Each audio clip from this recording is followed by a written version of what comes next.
Hello guys, मैं हूँ ऋषांक और स्वागत है आप सभी का अर्क ज्ञान पर। तो फाइनली आप सबकी इतनी डिमांड पर आज से हम अपने चैनल पर साइंस पढ़ाना शुरू करेंगे। संस्कृत के और वीडियो आते रहेंगे, पर साथ ही साथ हम साइंस और मैथ्स भी पढ़ना शुरू कर रहे हैं। जल्दी से जल्दी हम इस पूरी बुक को कवर करने का कोशिश करेंगे। इसकी शुरुआत करते हैं हम पहले चैप्टर से। वीडियो में हम आपको हिंदी में पढ़ाएंगे, लेकिन साथ ही साथ उसके इंग्लिश में जो परिभाषाएं हैं वो आपको बताएंगे। हम इस चैप्टर की डेफिनेशन, सारे कंसेप्ट, इम्पोर्टेंट न्यूमेरिकल क्वेश्चन उनको भी देखेंगे। और साइंस पढ़ने का मज़ा तब तक नहीं आता जब तक हमें उसका प्रैक्टिकल यूज़ ना पता हो। तो हम प्रैक्टिकल यूज़ के साथ साथ साइंस को सीखेंगे। तो चलिए जल्दी से शुरू करते हैं हमारा आज का वीडियो।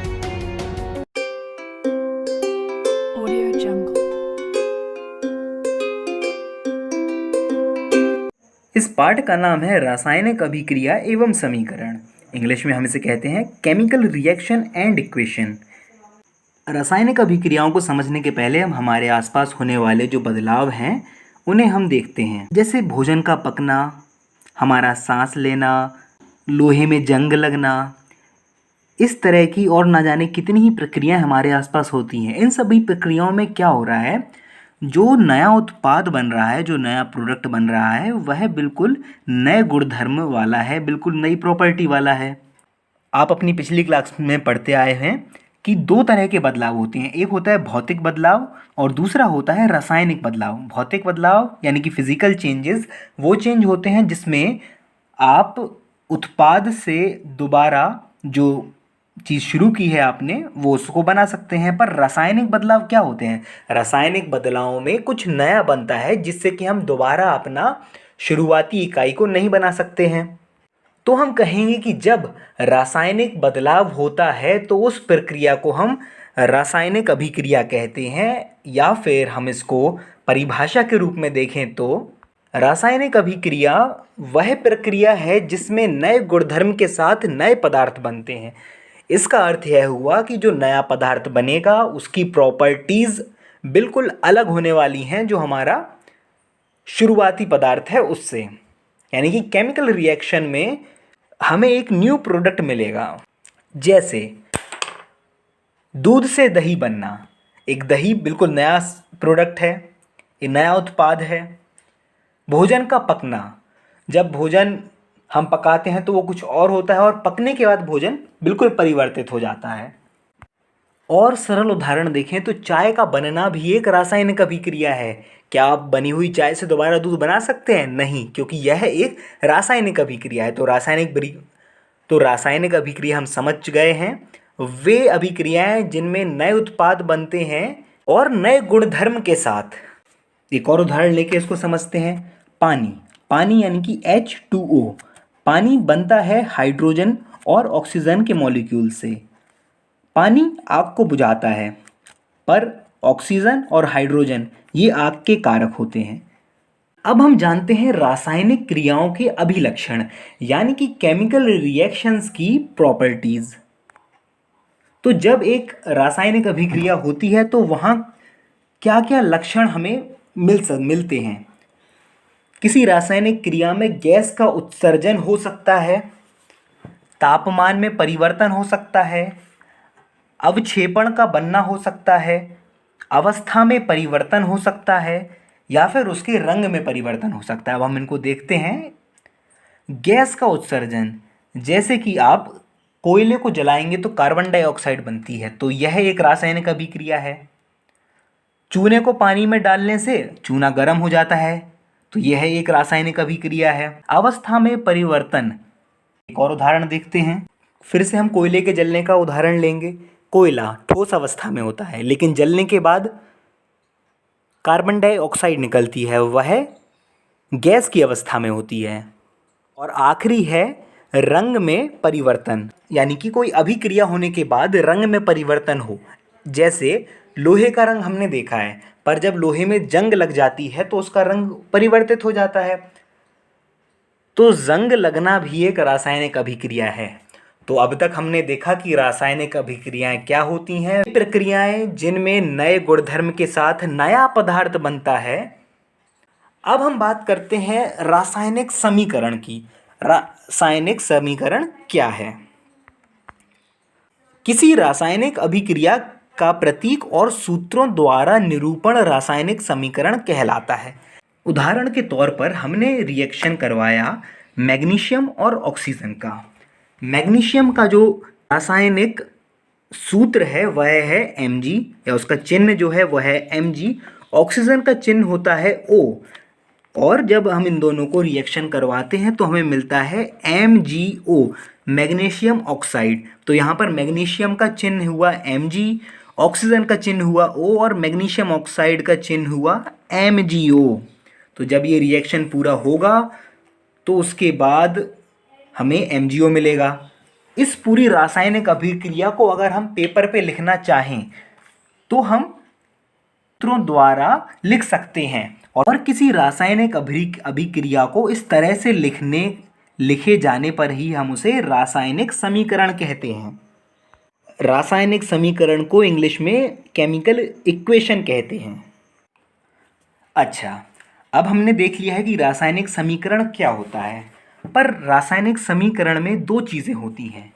एक होता है अभिकारक यानी कि रिएक्टेंट, और दूसरा होता है उत्पाद यानी कि प्रोडक्ट। अब ये चीज़ें क्या हैं? तो अभिकारक होते हैं जो इक्वेशन के लेफ्ट हैंड साइड पर लिखे होते हैं, यानी कि जिनसे रिएक्शन होता है। उसके बाद ये जो तीर है ये हमें दर्शाता है कि रिएक्शन इस दिशा में आगे बढ़ रही है, यानी कि ये दो आपस में रिएक्ट करके यह पदार्थ बना रहे हैं। दूसरा है उत्पाद। उत्पाद जो हमें अभिकारकों के कारण मिलता है। चलिए अब हम इसकी परिभाषा आपको बताते हैं। जो पदार्थ रासायनिक अभिक्रिया में भाग लेते हैं उसे हम क्या कहते हैं? अभिकारक।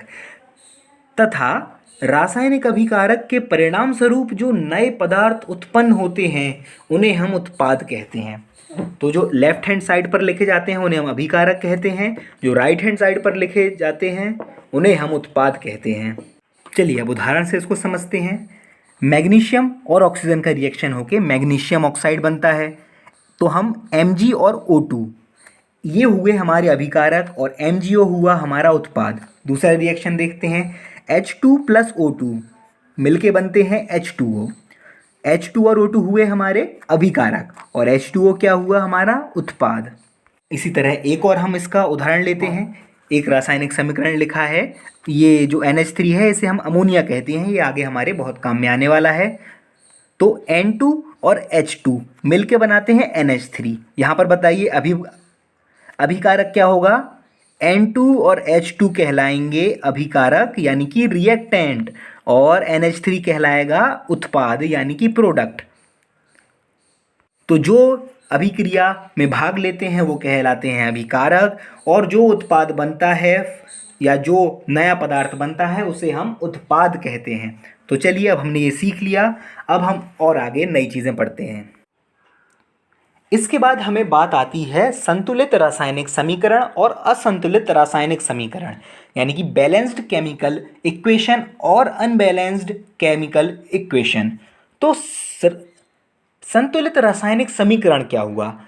ऐसे रासायनिक समीकरण जिनमें अभिकारकों और उत्पाद में प्रत्येक तत्व के परमाणुओं की संख्या बराबर हो, संतुलित रासायनिक समीकरण कहलाते हैं।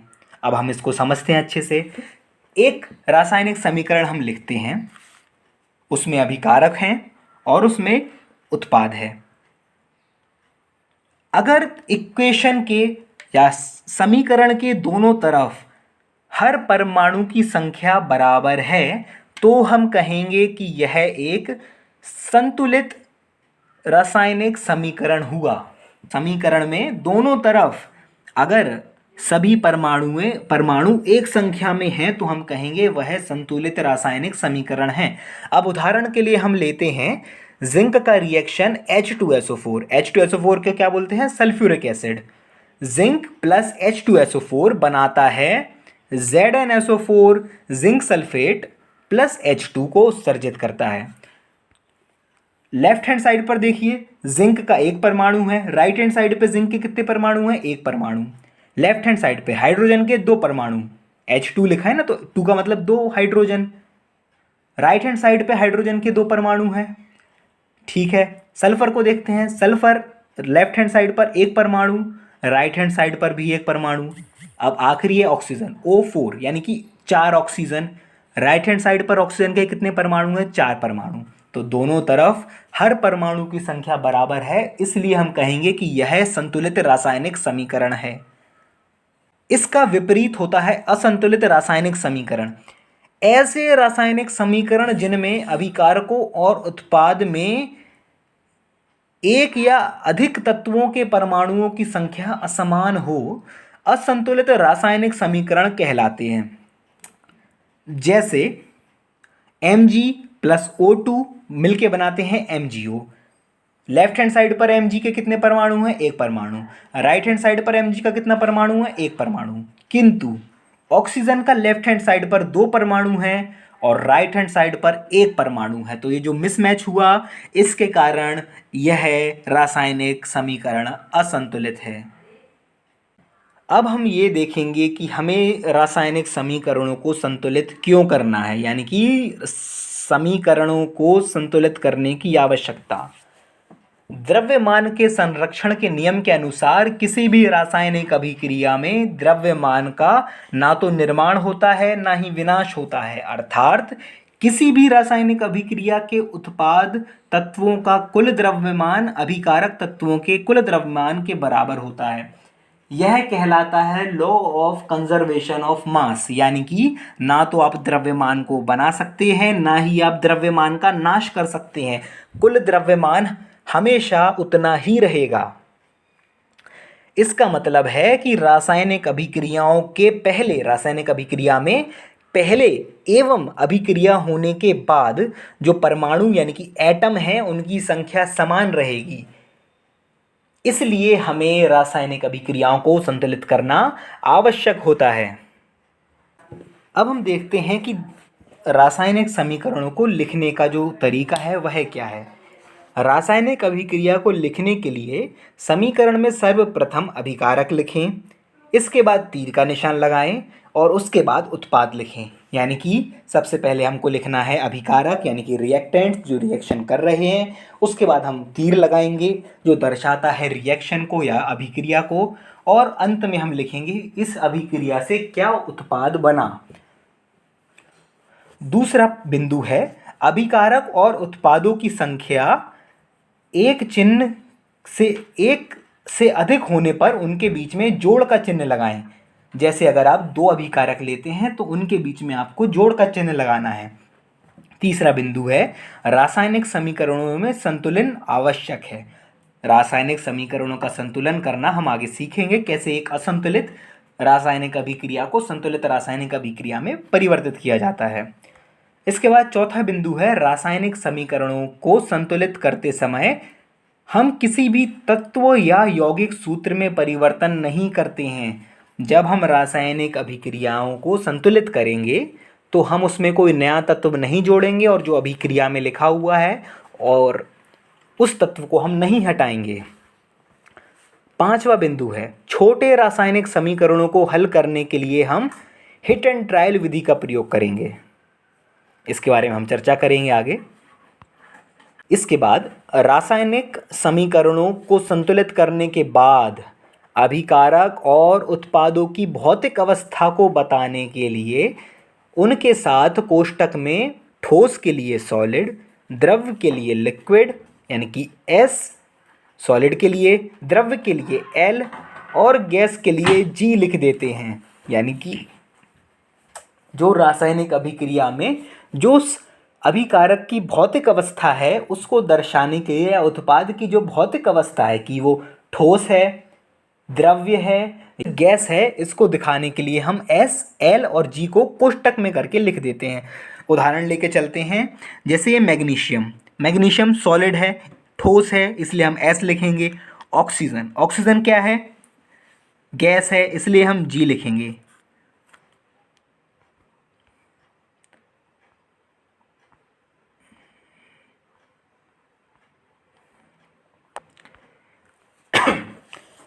इसके बाद अगर अभिकारक तथा उत्पाद जब जलीय विलयन के रूप में हो, यानी कि जब उनमें पानी मिला हुआ हो या वो एक्वस हों, तब हम उनमें AQ ब्रैकेट में एक्वस होता है, इसका जो पूरा फुल फॉर्म है उसे हम एक्वस कहते हैं। जब वह जलीय विलयन के रूप में होता है तो उसके साथ कोष्टक में AQ यानी कि एक्वस हम लिखते हैं।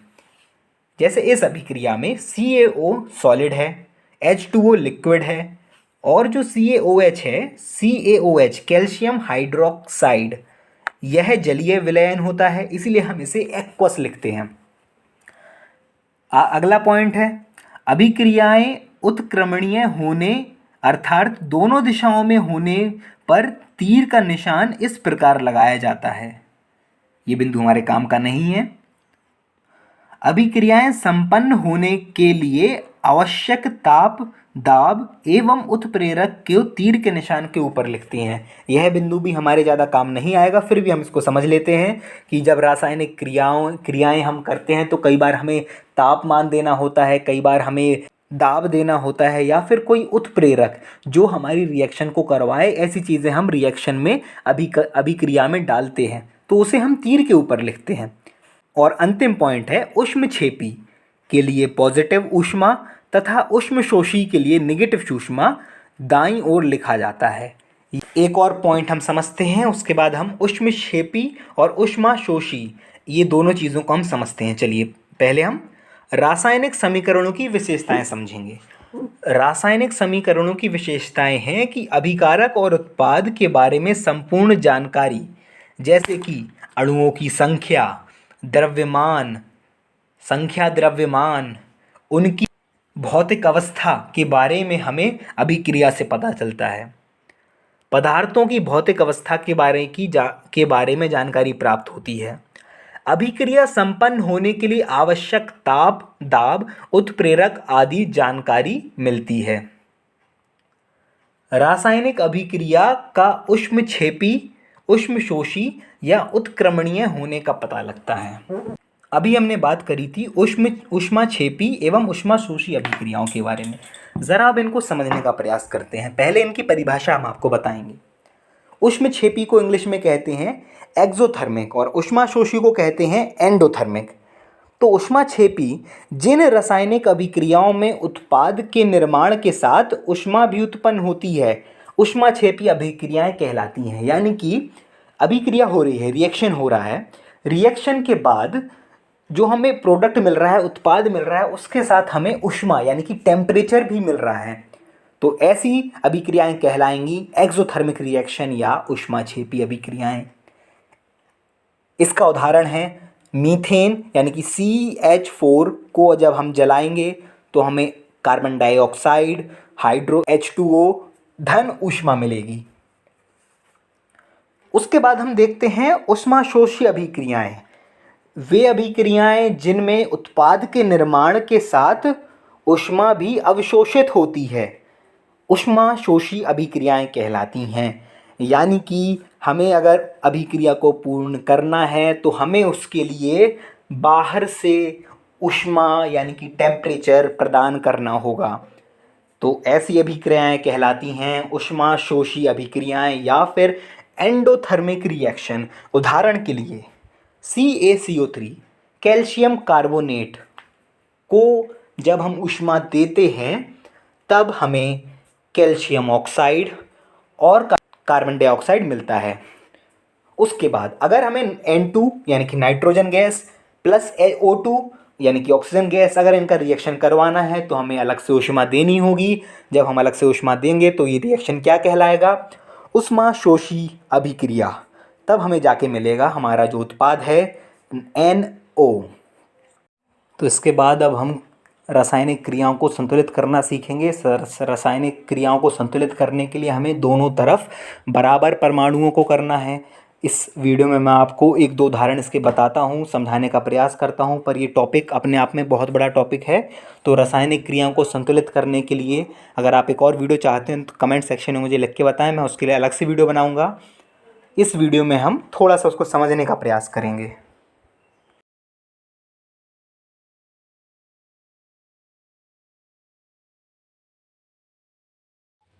तो अब हम आते हैं रासायनिक अभिक्रियाओं को संतुलित करने में। इस तरीके को हम सबसे पहले कुछ स्टेप्स में बांटेंगे। एक हमें रासायनिक अभिक्रिया दी होगी, हम उसको लिख लेते हैं। जिसे कि हमें संतुलित करना है वो असंतुलित होगी।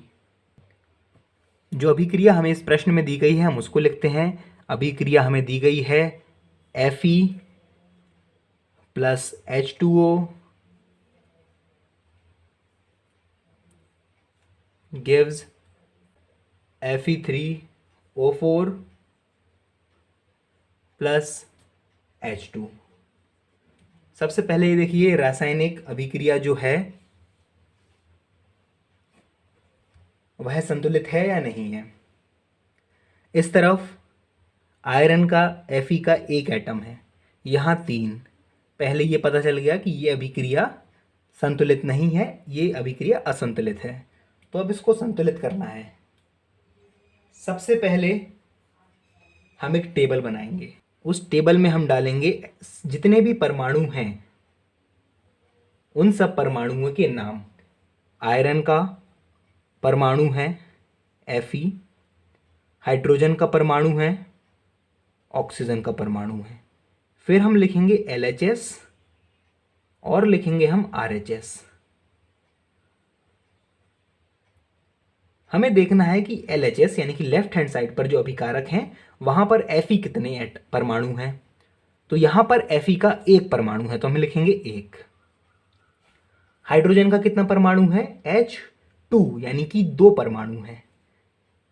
ऑक्सीजन के कितने परमाणु हैं 1 परमाणु तो हम लिखेंगे 1।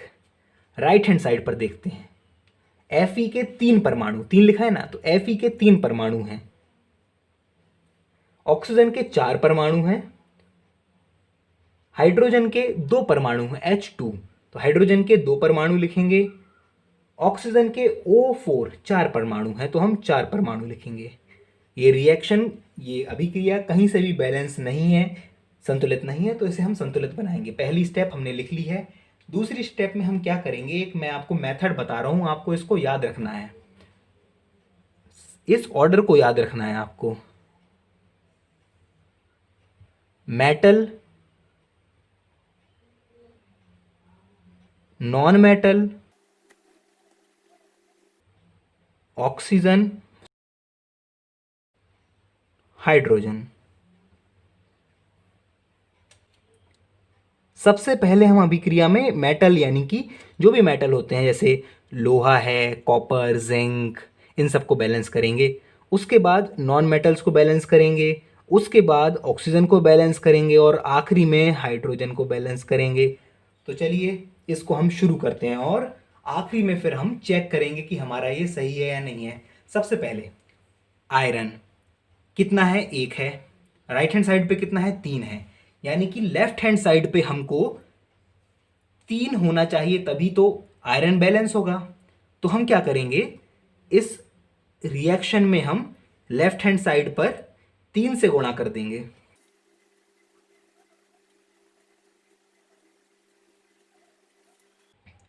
तो आयरन को बैलेंस करने के लिए हमने इसमें 3 का गुणा किया। अब आयरन बैलेंस हुआ। यहाँ पर आयरन के कितने हैं, चाहे तो आप ऐसा टेबल दोबारा बना के देख सकते हैं, नहीं तो अगर आपको डायरेक्ट देखना है तो आयरन 3 है यहाँ पर भी आयरन 3 है। तो हमारा पहला स्टेप टिक हो जाता है। अब दूसरा स्टेप, कोई नॉन मेटल है यहाँ पर, देखिए आयरन है, हाइड्रोजन और फिर सीधा ऑक्सीजन, तो कोई नॉन मेटल भी यहाँ पर नहीं है, तो दूसरा स्टेप भी हमारा टिक हो गया। अब तीसरा स्टेप है ऑक्सीजन। अब हम क्या करेंगे, ऑक्सीजन को बैलेंस करेंगे। तो देखिए लेफ्ट हैंड साइड पर कितने ऑक्सीजन है। दूसरी स्टेप में हमको क्या करना है, ऑक्सीजन को बैलेंस करना है। अब तो यहाँ पर ऑक्सीजन के कितने परमाणु हैं, लेफ्ट हैंड साइड पर 1, राइट हैंड साइड पर कितने परमाणु हैं, 4 परमाणु। तो 1 में हम क्या गुणा करें कि 4 आए, तो जवाब है 4। यहाँ हम 4 का गुणा करेंगे, देखिए कैसे करेंगे, 3Fe। देखिए हम कैसे करेंगे, 3Fe प्लस ऑक्सीजन यहाँ पर 1 है, हमको इसको क्या बनाना है 4। क्या करेंगे, हम 4 से गुणा कर देंगे पूरे। हम 4 का यहाँ नहीं लिख सकते हैं ना, ये गलत हो जाएगा। 4H2O कर देंगे हम, तो एक हमारा ऑक्सीजन में 4 का मल्टीप्लाई हो गया, यहाँ पर सेम रहेगा। इस स्टेप में क्या हुआ, हमारा ऑक्सीजन बैलेंस हो गया। आखिरी में हम हाइड्रोजन को बैलेंस करेंगे। तो हाइड्रोजन पहले तो बैलेंस था, दोनों तरफ दो दो एटम थे, लेकिन हमारे इस गुणा करने से हाइड्रोजन के कितने एटम बन गए हैं? अब ये जो हमने 4 का गुणा किया है, तो पहले हमारे 2 एटम थे, अब 4 गुणा 2। कभी भी अगर ऐसे निकालना हो कि हाइड्रोजन कितने हैं, तो हम देखेंगे हाइड्रोजन के कितने एटम हैं एक पानी के अणु में, और फिर कितने पानी के अणु हैं इस पूरे अभिक्रिया में। तो 4 अणु हैं H2O के और 2 अणु हैं H के H2O में, तो कुल कितना हुआ? 8। हाइड्रोजन 8 है, यहाँ पर हाइड्रोजन कितना है? 2 है। अगर हम इस हाइड्रोजन को 8 बनाना है तो हम क्या गुणा करेंगे यहाँ पर? अगर आप चाहें तो ऐसा टेबल फिर से बना सकते हैं। तो अगर हमें इसमें 4 गुणा करना है, नहीं, तो इस रिएक्शन को बैलेंस करने के लिए हम क्या करेंगे? रिएक्शन को हम दोबारा लिखेंगे, प्लस 4H2O। हाइड्रोजन को बैलेंस करना है, यहाँ कितने हैं? 8 हैं। यहाँ पर कितना बनाना होगा? राइट हैंड साइड पर कितना बनाना होगा? 8 बनाना होगा। क्या करेंगे? 4 का गुणा करेंगे। 4 का गुणा करने से अब देखिए आपकी केमिकल रिएक्शन बैलेंस हो चुकी है, रासायनिक अभिक्रिया बैलेंस हो चुकी है, और आपका ये सवाल पूरा होता है। एक और आखिरी स्टेप है, आपको इसमें एक बार चेक कर लेना है, ऐसी टेबल बना के दोबारा ऐसी टेबल बनाएंगे हम यहाँ पर, और इसको हम चेक कर लेंगे। और उसके बाद आखिरी काम बचता है इनकी भौतिक स्थितियाँ लिखना। भौतिक स्थिति हम कैसे लिखते हैं? Fe है, ठोस अवस्था में है, ठोस, प्लस 4H2O कैसा है? लिक्विड अवस्था में, L, प्लस Fe3O4 कैसी अवस्था में है?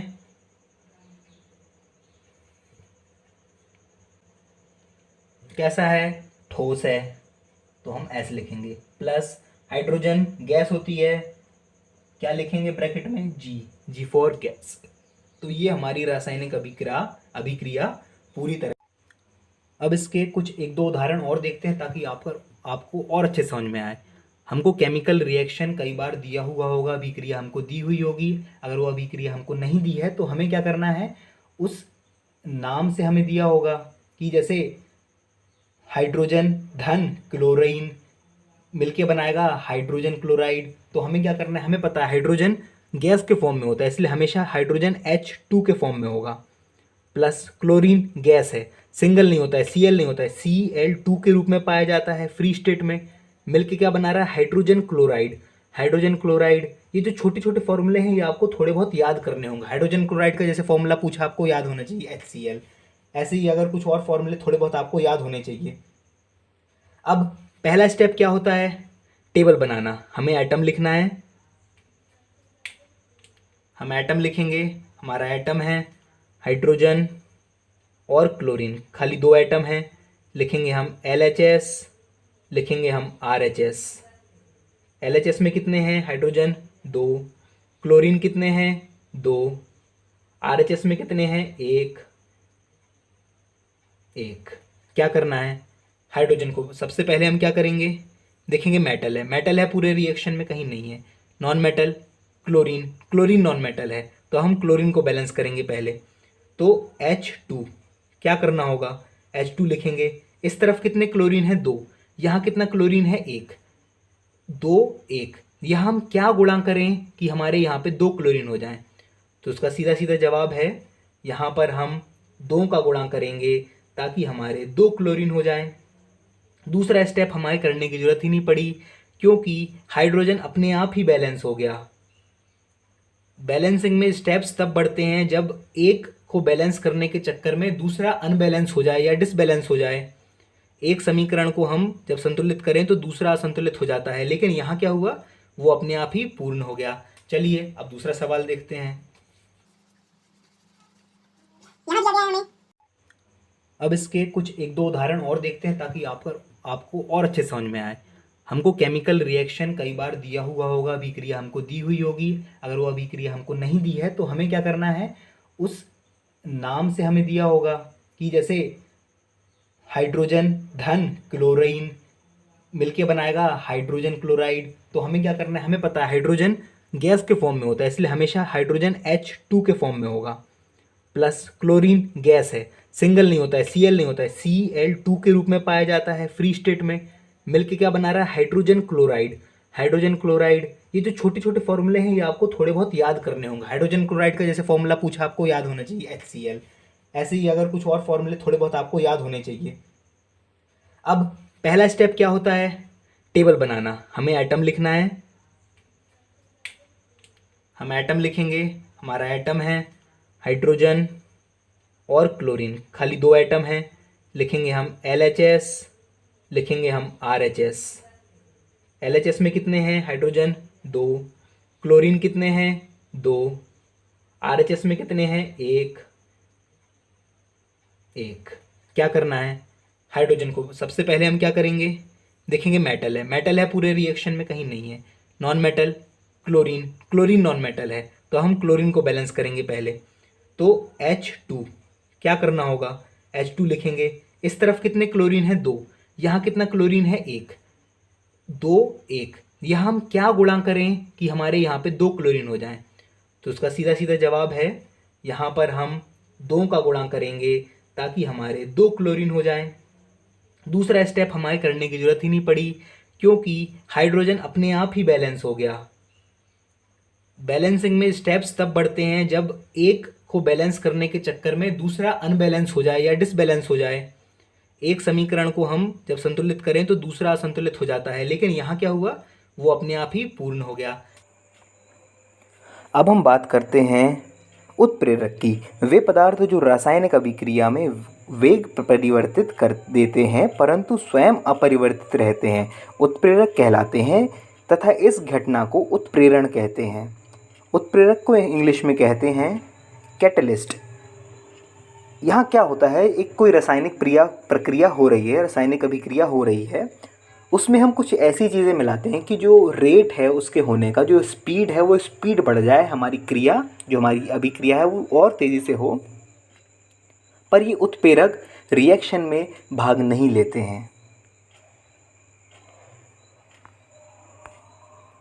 अच्छा, तो अब तक हमने क्या सीखा, हमने रासायनिक अभिक्रियाएं एवं समीकरण के बारे में जो जानकारी थी उसको जाना, अभिकारक और उत्पाद के बारे में जाना। अब और हमने साथ ही साथ रासायनिक समीकरणों को संतुलित करना सीखा। अब हम जानते हैं कि रासायनिक अभिक्रियाओं के जो प्रकार हैं, रासायनिक अभिक्रियाएं मुख्यतः 4 प्रकार की होती हैं। रासायनिक अभिक्रियाएं 4 प्रकार की होती हैं। पहली प्रक्रिया होती है संयोजक अभिक्रिया, यानी कि कॉम्बिनेशन रिएक्शन। दूसरी होती है वियोजन या अपघटन अभिक्रिया, यानी कि डिकम्पोजिशन रिएक्शन। तीसरी होती है विस्थापन अभिक्रिया, यानी कि डिस्प्लेसमेंट रिएक्शन। चौथी होती है द्विविस्थापन अभिक्रिया, यानी कि डबल डिस्प्लेसमेंट रिएक्शन। और आखिरी, इसका एक और तरह से क्लासिफिकेशन करते हैं, इसे हम बाद में पढ़ेंगे, उपचयन या अपचयन अभिक्रिया। ये दोनों अलग अलग हैं, एक अभिक्रिया होती है उपचयन, एक होती है अपचयन। इसको कंफ्यूज ना करें, इसको हम आखिरी में समझेंगे। इसे कहते हैं इंग्लिश में ऑक्सीडेशन एंड रिडक्शन रिएक्शन। तो चलिए सबसे पहले हम संयोजक अभिक्रिया या कॉम्बिनेशन रिएक्शन को समझते हैं। जैसा कि इसके नाम से समझ में आ रहा है कि इसमें कुछ जुड़ेगा, तो पहले इसकी परिभाषा देखते हैं फिर थोड़ा सा समझेंगे इसको। ऐसी अभिक्रियाएं जिसमें 2 या 2 से अधिक अभिकारक मिलकर संयोजित होकर एकल उत्पाद का निर्माण करते हैं, उसे संयोजन अभिक्रिया कहेंगे। यानी कि रिएक्शन से समझते हैं, CaO calcium oxide plus H2O water जब आपस में रिएक्ट करेंगे तो क्या मिलेगा, CaOH2 कैल्शियम हाइड्रोक्साइड। 2 अभिकारक मिलके एक उत्पाद बना रहे हैं, तो यह संयोजन अभिक्रिया है, साथ में ऊष्मा निकल रही है। दूसरा रिएक्शन, मैग्नीशियम का रिएक्शन ऑक्सीजन के साथ क्या बनाता है, MgO। अभिकारकों की संख्या कितनी है, 2 अभिकारक। उत्पाद कितना बन रहा है, 1। तो 2 या 2 से ज़्यादा अभिकारक जब मिलते हैं, आपस में रिएक्शन करते हैं, अभिक्रिया करते हैं, उत्पाद बनाते हैं, ऐसी अभिक्रिया या ऐसे रिएक्शन को कहते हैं कॉम्बिनेशन रिएक्शन। कोयले का दहन, कार्बन प्लस O2 क्या बना रहा है? CO2, संयोजन अभिक्रिया है। जल का निर्माण, H2 प्लस O2 क्या बना रहा है? H2O, यह भी संयोजन अभिक्रिया है। यहाँ एक बोनस पॉइंट मैं आपको बताना चाहता हूँ, जो CaOH होल ट्वाइस बना है, कैल्शियम हाइड्रोक्साइड बना है। कैल्शियम हाइड्रोक्साइड जब कार्बन डाइऑक्साइड के साथ रिएक्ट करता है तो ये एक सफ़ेद पदार्थ बनाता है। वह सफ़ेद पदार्थ कैल्शियम कार्बोनेट कहलाता है। तो जो CaOH है ये चूने का पानी है। जब हम इसको पुताई में पोतते हैं दीवार पर, उसके कुछ दिन बाद जो हवा में कार्बन डाइऑक्साइड है उससे रिएक्ट करता है और दीवार पर एक पतली कैल्शियम कार्बोनेट की परत बनाता है। तो यहाँ से क्या बोनस पॉइंट हुआ? कैल्शियम हाइड्रोक्साइड की पहचान क्या है? कैल्शियम हाइड्रोक्साइड में जब हम कार्बन डाइऑक्साइड को मिलाएंगे तो जो चूने के पानी का रंग है वह सफ़ेद हो जाएगा। चलिए अब हम दूसरी अभिक्रिया को जानते हैं। दूसरी प्रकार की अभिक्रिया होती है वियोजन या अपघटन अभिक्रिया। यह संयोजन अभिक्रिया का जस्ट उल्टा है। वियोजन यानी कि डिकम्पोजिशन, ऐसी अभिक्रियाएं जिनमें एकल अभिकारक यानी कि एक रिएक्टेंट है वो टूटकर छोटे छोटे उत्पाद प्रदान करता है। इस अभिक्रिया को हम वियोजन या अपघटन अभिक्रिया कहते हैं। This type of process is known as decomposition reaction. Ferrous sulphate FeSO4 जब हम इसे ऊष्मा प्रदान करेंगे, एक अभिकारक है और एक से ज़्यादा उत्पाद बन रहे हैं। पहला उत्पाद Fe2O3, दूसरा SO2 प्लस SO3। तो यहाँ हमें एक से ज़्यादा उत्पाद मिल रहे हैं। ऐसी अभिक्रिया को, ऐसे रिएक्शन को हम कहते हैं फिर डिकम्पोजिशन रिएक्शन। एक और उदाहरण देखते हैं, CaCO3 चूना पत्थर। याद है अभी रिएक्शन में हमने CaOH2 चूने के पानी के साथ कार्बन डाइऑक्साइड को मिलाया था तो क्या बना था? कैल्शियम कार्बोनेट, चूना पत्थर। जब हम कैल्शियम कार्बोनेट को गर्म करते हैं तो क्या बनता है? CaO, कैल्शियम ऑक्साइड, बुझा हुआ चूना प्लस CO2। तो ये रिएक्शन काफ़ी इम्पोर्टेंट है। मतलब CaO, इसको हम दूसरे तरीके से देखेंगे। हमने CaO में पानी मिलाया, क्या बना? कैल्शियम हाइड्रोक्साइड, चूने का पानी CaOH। CaOH को जब हमने कार्बन डाइऑक्साइड के साथ मिलाया तो क्या बना? चूना पत्थर CaCO3, कैल्शियम कार्बोनेट। और जब हम इस कैल्शियम कार्बोनेट को गर्म करेंगे तो हमें वापस CaO यानी कि बुझा हुआ चूना प्राप्त हो। एक और अभिक्रिया आपको यहाँ बताई गई है, लेड नाइट्रेट PbNO3। NO3 किसका फॉर्मूला होता है? नाइट्रेट का। जब हम इसको गर्म करेंगे हमें क्या मिलेगा? Lead oxide PbO plus nitrogen dioxide NO2 plus O2 यानी कि ऑक्सीजन। वियोजन अभिक्रियाएं वे अभिक्रियाएं जिनमें एक उत्पाद एक अभिकारक से एक से ज़्यादा उत्पाद बनते हैं। वियोजन करने के 3 मुख्य तरीके हैं। पहला तापमान देकर, ऊष्मा देकर। दूसरा विद्युत पास करके, बिजली दे करके। और तीसरा है धूप की मदद से यानी कि सूर्य की किरणों की मदद से। तो इन तीनों के हम एक एक उदाहरण देखते हैं। तापमान की मदद से जो वियोजन होता है या जो अपघटन होता है उसका उदाहरण बहुत सिंपल है, इसको याद भी कर लें। CaCO3 चूना पत्थर, जब इसको गर्म करेंगे क्या बनेगा? CaO बुझा हुआ चूना प्लस CO2। यहाँ तापमान की मदद से वियोजन हो रहा है इसलिए इसे हम कहेंगे। दूसरा विद्युत अपघटन। विद्युत अपघटन में क्या होता है? बिजली की मदद से हम अपघटन अभिक्रिया को पूर्ण करते हैं। और तीसरा और आखिरी है सूर्य के प्रकाश से। सूर्य के प्रकाश का उदाहरण बहुत महत्वपूर्ण है, इसको याद ही कर लीजिए। AgCl को जब हम धूप में रखते हैं तो ये अपघटित होकर Ag और क्लोरीन Cl2 में अपघटित हो जाता है। AgCl सिल्वर क्लोराइड धूप में रखने से Ag और Cl में अपघटित हो जाता है। इसी प्रकार सिल्वर ब्रोमाइड AgBr को जब हम सूर्य के प्रकाश में रखते हैं तो Ag और Br यानी कि अलग अलग हो जाता है। अब यहाँ महत्वपूर्ण बात जो है वो आपको बताते हैं। सूर्य के प्रकाश से जो अपघटन होता है इसका प्रयोग हम श्याम श्वेत photography, black and white photography में इसको हम प्रयोग करते हैं। अब तीसरे प्रकार की अभिक्रिया है उसे हम कहते हैं विस्थापन अभिक्रिया। विस्थापन अभिक्रिया इसमें क्या होता है,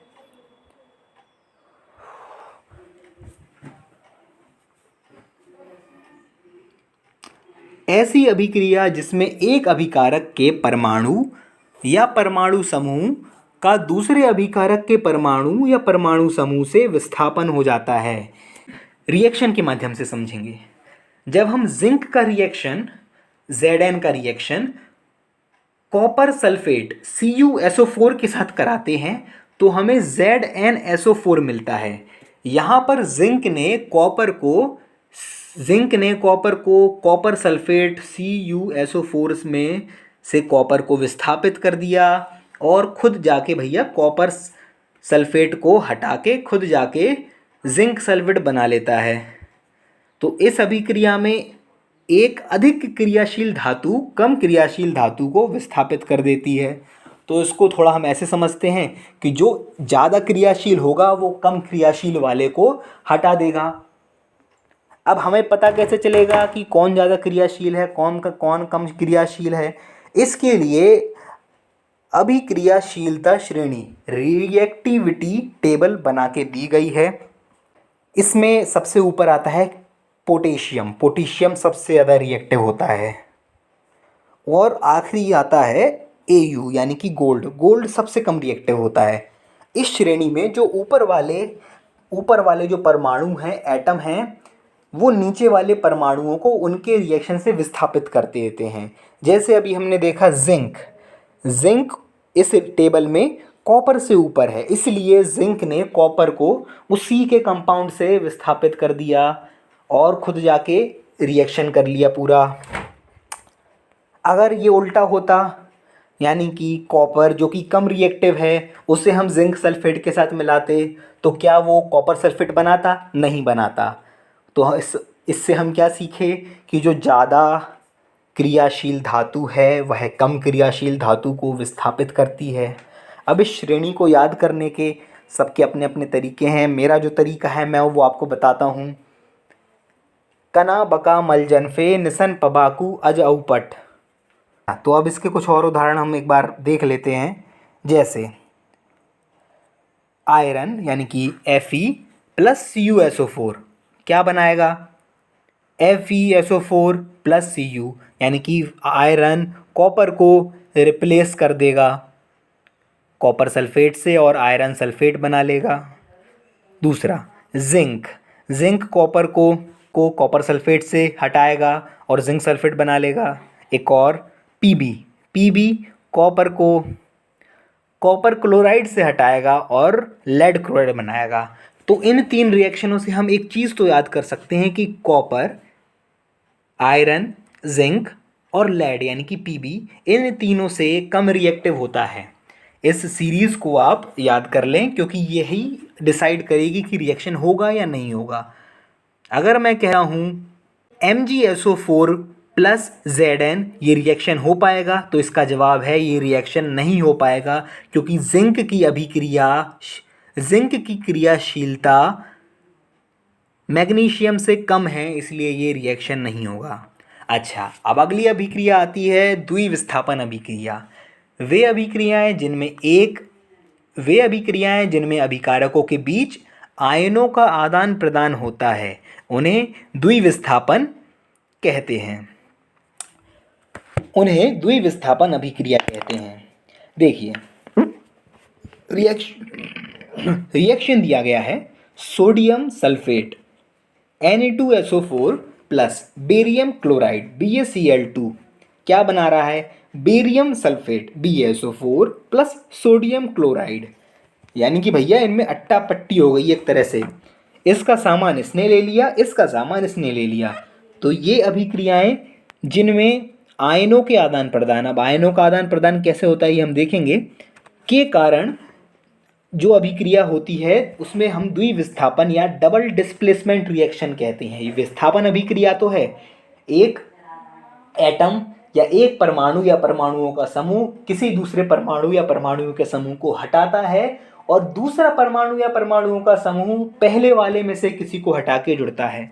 एक और छोटी सी अभिक्रिया है, उसे हम कहते हैं अवक्षेपण अभिक्रिया, परसिपिटेशन रिएक्शन। पहले इसको हम समझते हैं फिर इसकी परिभाषा पे जाएंगे।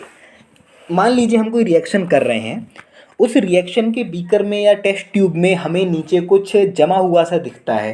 यानी कि रिएक्शन जब हम कर रहे थे तो वो बिल्कुल साफ था, पर अब हमें ऐसा लग रहा है कि कुछ इसमें कुछ डला हुआ ठोस सा है, तो उसे हम कहते हैं अवक्षेप यानी कि परसिपिटेट।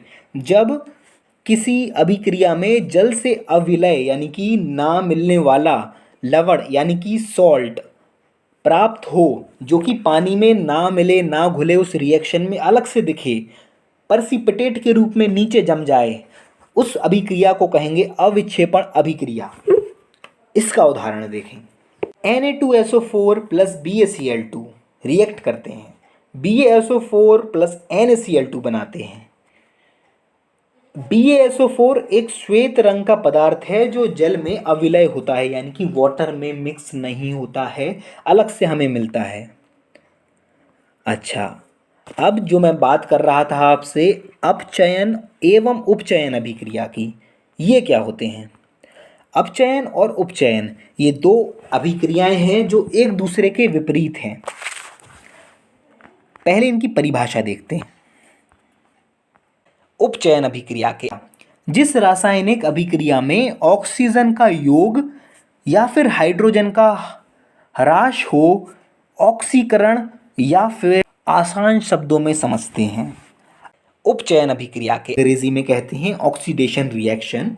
वह अभिक्रिया, वह रिएक्शन है जिसमें ऑक्सीजन जुड़ता है या फिर ऑक्सीजन का जुड़ना और हाइड्रोजन का निकलना या फिर हाइड्रोजन का निकलना, या तो हमारे रिएक्शन में या हमारे अभिकारकों में ऑक्सीजन जुड़ के उत्पाद बनाता है या अभिकारकों से हाइड्रोजन निकल के उत्पाद बनाता है। इसका सीधी बात हम समझेंगे, ऑक्सीजन और हाइड्रोजन उल्टे उल्टे चलते हैं। ऑक्सीडेशन जैसा इसके नाम से समझ में आ रहा है, ऑक्सीडेशन यानी कि अपचयन होना, ऑक्सीजन का जुड़ना। अगर ऑक्सीजन जुड़ रहा है तो हम मानेंगे हाइड्रोजन का निकलना, यानी कि ऑक्सीजन का जुड़ना या फिर हाइड्रोजन का निकलना अपचयन कहलाता है। इसी का जस्ट विपरीत होता है अपचयन अभिक्रिया, ऑक्सीजन का निकलना या फिर हाइड्रोजन का जुड़ना। इसका उदाहरण है Mg+O2, ऑक्सीजन का जुड़ना कहा था ना मैंने, तो Mg+O2 क्या बना रहा है? उत्पाद में ऑक्सीजन जुड़ रहा है तो MgO बना रहा है। S+O2 क्या बना रहा है? SO2, H2S plus O2, H2O plus S। इसमें क्या हो रहा है? H2S हाइड्रोजन सल्फाइड में से हाइड्रोजन निकल रहा है। देखिए ध्यान से, रिएक्शन के उस तरफ, अभिकारक के उस तरफ, उत्पाद में S यानी कि सल्फर के साथ हाइड्रोजन नहीं जुड़ा, मतलब उससे हाइड्रोजन निकल गया। तो ये उदाहरण हुए उपचयन अभिक्रिया के। अब हम देखते हैं अपचयन अभिक्रिया को। जिस रासायनिक क्रिया में ऑक्सीजन हटता है या फिर हाइड्रोजन जुड़ता है उसे हम कहते हैं अपचयन। उदाहरण देखें इसका, MgO ऑक्सीजन है, देखिए रिएक्शन के बाद ऑक्सीजन हट गया Mg से, Mg+O2 अलग अलग हो गए, तो ये रिएक्शन कहलाएगा अपचयन अभिक्रिया। एक और उदाहरण देखेंगे, KClO3 रिएक्शन के बाद KCl रह गया, ऑक्सीजन निकल गया। रिएक्शन में से जहाँ भी आपको उत्पाद में ऑक्सीजन हटता हुआ दिखे तो उसे हम अपचयन कहेंगे।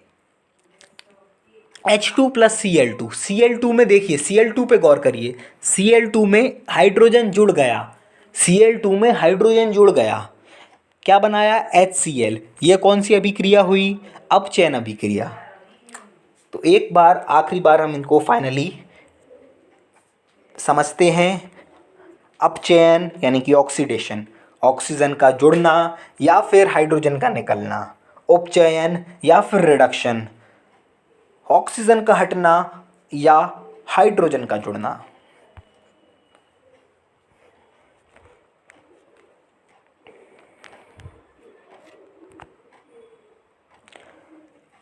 एक और अभिक्रिया है जब, नहीं एक और नहीं है, जब अपचयन एवं उपचयन दोनों प्रक्रियाएं एक साथ हों, यानी कि ऑक्सीडेशन, एक ही केमिकल रिएक्शन में, एक ही अभिक्रिया में ऑक्सीडेशन और रिडक्शन, उपचयन और अपचयन दोनों एक साथ हों, तो उस प्रक्रिया को हम रेडॉक्स अभिक्रिया कहते हैं।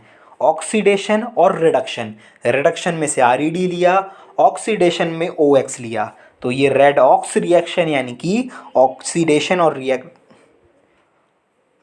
जिन रासायनिक अभिक्रियाओं में एक अभिकारक उपचयित तथा दूसरा अभिकारक अपचयित होता है, इसे हम उपचयन, अपचयन या फिर रेडॉक्स अभिक्रिया कहते हैं।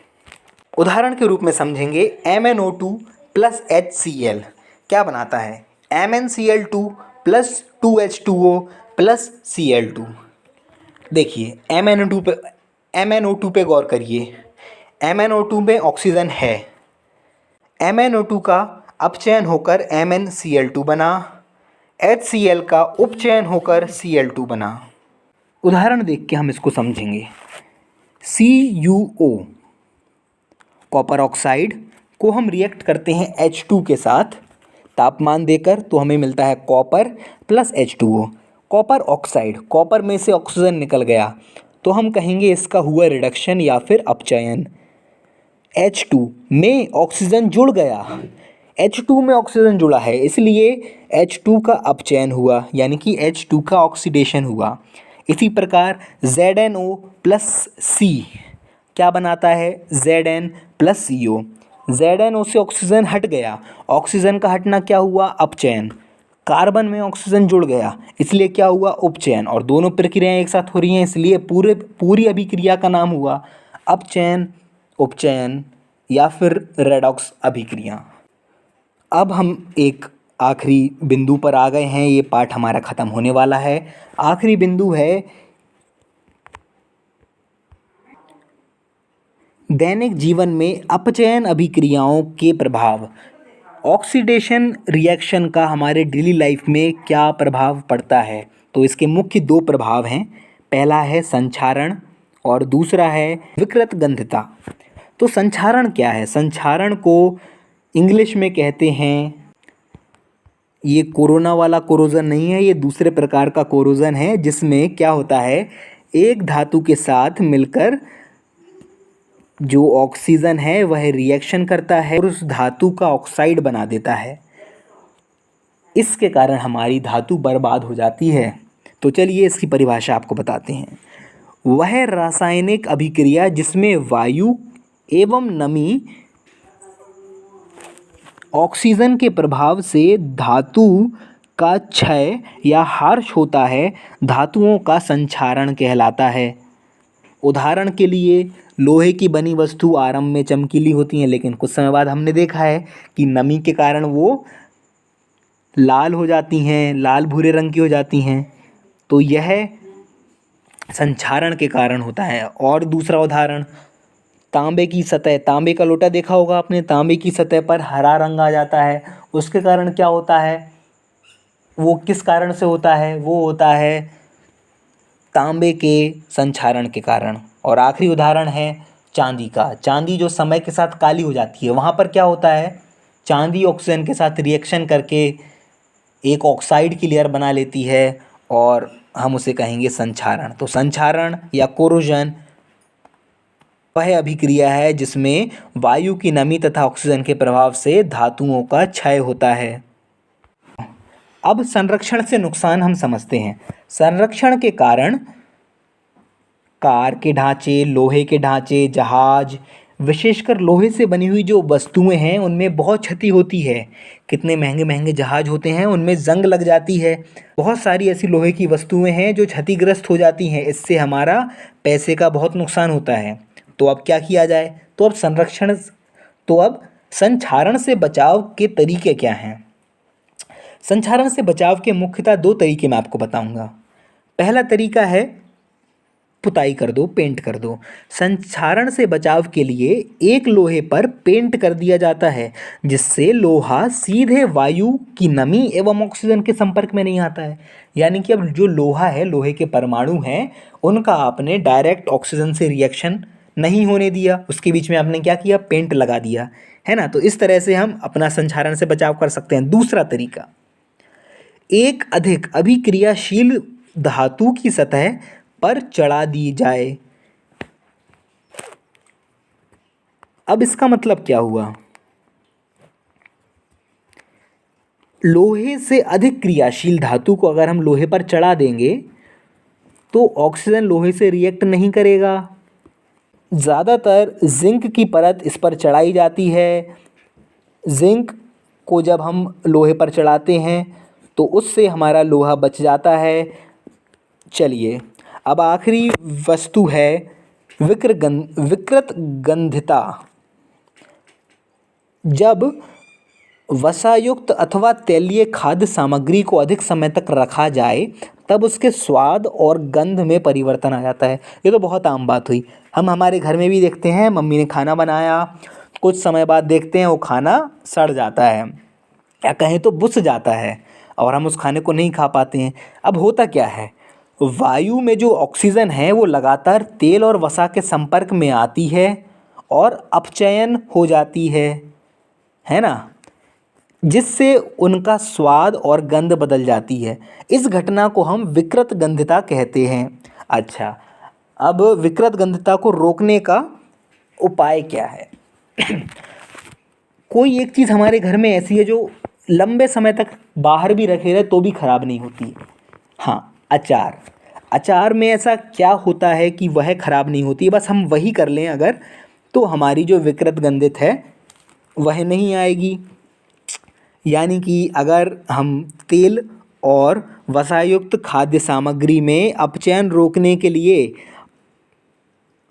नमक का प्रयोग करें या फिर प्रतिऑक्सीकारक मिलाएं। प्रतिऑक्सीकारक क्या होते हैं, जो ऑक्सीजन से रिएक्शन नहीं होने देते हैं। खाद्य सामग्री को वायुरोधी बर्तनों में रखें जिससे अपचयन की प्रक्रिया धीमी हो। यानी कि एयर टाइट डब्बों में अगर हम सामान को रखें तो उसमें क्या होगा, ऑक्सीजन से संपर्क नहीं होगा और हमारा खाना नहीं सड़ेगा। आखिरी उपाय, जो हम बाज़ार से चिप्स कुरकुरे लेके खाते हैं उसमें जो हवा भरी रहती है वो हवा नहीं रहती है, वह रहती है नाइट्रोजन नाम की गैस। तो आइंदा जब भी आप कुरकुरे या लेज़ का पैकेट खोलें तो याद रखें कि उसमें हवा जो है उसको ना निकालें, उसको भरा रहने दें। ये बहुत बच्चे करते हैं, उसकी हवा निकाल के उसको रख देते हैं, इससे क्या है वो ख़राब हो जाएंगे। तो जो नाइट्रोजन गैस उसमें भरी रहती है वह चिप्स के उपचयन को रोकती है। तो ये पार्ट बहुत ही इंटरेस्टिंग था, इस पार्ट को हमने आपको पूरा समझाया है और इसमें जो सबसे मेन बातें हैं वो एक बार और हम उन पर नज़र डाल लेते हैं। हमने रासायनिक अभिक्रियाओं के बारे में पढ़ा, रासायनिक समीकरणों के बारे में पढ़ा, हमने रासायनिक अभिक्रियाओं के जो मुख्य प्रकार हैं उनके बारे में जाना, संयोजक अभिक्रिया के बारे में जाना, वियोजक अभिक्रिया या अपघटित अभिक्रिया के बारे में जाना, विस्थापन अभिक्रिया के बारे में जाना, द्विविस्थापन अभिक्रिया के बारे में जाना, अपचयन उपचयन के बारे में जाना, ऊष्माक्षेपी ऊष्माशोषी अभिक्रिया के बारे में जाना और अंत में हमने देखा संक्षारण और विकृत गंधिता, इसके बारे में भी हमने जाना। तो ये पाठ को हम यहीं समाप्त करते हैं। आशा करते हैं आपको ये पाठ पसंद आया हो। ये पाठ आपको कैसा लगा ये हमें कमेंट सेक्शन में ज़रूर बताएं, क्योंकि इसी के आधार पर हम आगे और पाठ लाएंगे, ताकि जब हमें पता चले कि आप और पाठ देखना चाहते हैं तभी तो ना हम और पाठ बनाएंगे। अच्छा, और माध्यम के लिए मेरा एक सवाल है, आप जो गणित है वो हिंदी माध्यम में पढ़ना चाहते हैं, विज्ञान हिंदी माध्यम में पढ़ना चाहते हैं या फिर आप इंग्लिश माध्यम में पढ़ना चाहते हैं, ये भी आप हमें कमेंट सेक्शन में लिख के बताएं। इस वीडियो को ज़्यादा से ज़्यादा दोस्तों के साथ अपने शेयर करें और अगर आपने चैनल अब तक सब्सक्राइब नहीं किया तो चैनल को सब्सक्राइब करें ताकि आपको ऐसे और वीडियोस मिलते रहें। तब तक के लिए चलते हैं, मिलते हैं अगले वीडियो में।